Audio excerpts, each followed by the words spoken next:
বন্ধুরা, আমরা যখন একঘেয়েমি চিকেন রান্না করে খেয়ে বোর হয়ে যাই, তখন কিন্তু আমরা একটু ভিন্নতা খুঁজি।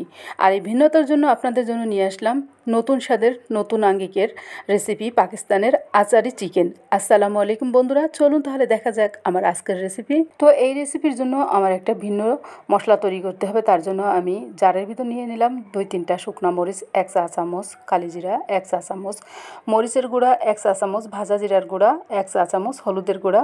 সব কিছু মিলিয়ে আমি একটা ব্লেন্ডার জগে আমি সব কিছুকে মশলাটা করে নিলাম। তারপরে আমি একটা প্যানের ভিতরে 2 টেবিল চামচ টক দই দিয়ে ওই মশলাটাকে আমি ভালো করে মিশিয়ে নিব। এখন আমি চুলার পরে দিয়ে দিলাম একটা প্যানে দিয়ে দিলাম পরিমাণ মতো তেল, আর দিয়ে দিলাম হাফ কাপ পেঁয়াজ কুচি। পেঁয়াজটাকে একটু সামান্য মতন ভেজে নিব। তারপরে এখানে আমি অ্যাড করে দিব 2টা তেজপাতা, 2টা এলাচ এবং 2টা দারচিনি, সাথে 2টা লবঙ্গ দিয়ে দিয়েছি। তারপরে আমি সামান্য একটু ভেজে নিব, এটা কিন্তু বেশি ভাজা যাবে না পেঁয়াজটা। এরপরে আমি সব মাংসগুলো এই পেঁয়াজের সাথে দিয়ে ভালো করে 2-3 মিনিটের মতন একটু ভেজে নিব। এখন এই ভাজার সময় এখানে দিয়ে দিব অল্প পরিমাণে লবণ আমি আবারও অ্যাড করব পরে। তারপরে এখানে আমি 1 টেবিল চামচের মতন আদা রসুন বাটা অ্যাড করে দিয়ে আমি আবারও মিনিট 2-1-এর মতন ভেজে নিলাম। ভেজে নেওয়ার পরে এখানে আমি অ্যাড করে দিব টমেটো। আমি এখানে 2টা টমেটো একটু পেস্ট করে নিয়েছিলাম। আর এই রান্নাটাই কিন্তু টমেটো পেস্ট করেই দিতে হবে। আপনারা কিন্তু কেউ টুকরা টুকরা করে কেটে দিতে যাবেন না, পেস্ট করেই দিবেন একটু কষ্ট করে। তো পেস্ট করে দেওয়ার পরে আমি এখানে একটু ভেজে নিলাম। তারপরে এখানে আমি 2টা রসুন দিয়ে দিলাম। রসুন 2টা দিয়ে আমি একটু ভালো করে নেড়ে দিব। আর এই চিকেনটা কিন্তু বেশিক্ষণ রান্না করা যাবে না, অল্প সময়ই রান্না করে নিতে হবে। তারপরে যে মশলাটা আমি রেডি করে নিয়েছিলাম সেই মশলাটাও দিয়ে দিলাম। আর ওই পাত্রটা ধুয়ে অল্প একটু পরিমাণ পানি দিয়েছি, এখানে বেশি পানি দেওয়া যাবে না।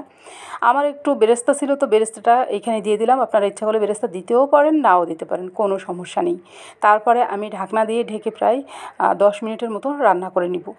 10 মিনিট পরে আমি ঢাকনাটাকে তুলে নিলাম। এখন এই পর্যায়ে চুলার জালটা কিন্তু মিডিয়াম হিটে নিয়ে আসব। প্রথম অবস্থায় চুলার জালটা হাই হিটে থাকবে। তারপরে আমি একটু নেড়ে এখানে আবারও লবণ অ্যাড করে দিলাম। লবণটা অবশ্যই আপনারা একটু চেক করে দিবেন। কিছুক্ষণ রান্নার পরে আমি এইখানে শেষ পর্যায়ে এসে 1 চামচের মতন ঘি দিয়ে দিলাম, আর দিলাম 5-6টা কাঁচামরিচ। তারপরে এখানে একটু নেড়ে দিয়ে আবারও প্রায় 7-8 মিনিটের মতো আমি এখানে রান্না করে নিব। আমার রান্নাটা প্রায় শেষ। এখন আমি একটু সার্ভিং বলে বেড়ে নিব। এই যে আমার মাংসটা দেখুন কত সুন্দর হয়ে গেছে, আর এতটাই টেস্টি হয়েছে, এটা বন্ধুরা না খেলে বোঝানো যাবে না।